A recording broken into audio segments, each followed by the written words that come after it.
ఇది exams time. విద్యార్థులు ఇవి పాటించండి. ఒక పరీక్ష రాసిన తర్వాత దాని గురించి ఆలోచించడం మానేయండి. రేపు జరిగే పరీక్ష మీదే ఎక్కువగా ఫోకస్ చేయండి. చదువుకునే సమయంలో మధ్య మధ్యలో కాస్త రిలాక్స్ అవ్వండి. ఎప్పుడు పాజిటివ్గా ఆలోచించండి. మీకు రాని వాటి గురించి ఎక్కువగా ఒత్తిడి తీసుకోవద్దు. పరీక్షలకు వెళ్ళే గంట ముందు అన్నీ సిద్ధం చేసుకోండి. అరగంట ముందే పరీక్ష కేంద్రానికి వెళ్ళిపోండి.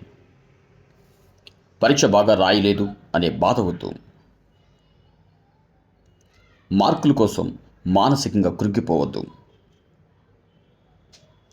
జీవితంలో పరీక్షలు కామన్ అనే విషయాన్ని గుర్తించండి.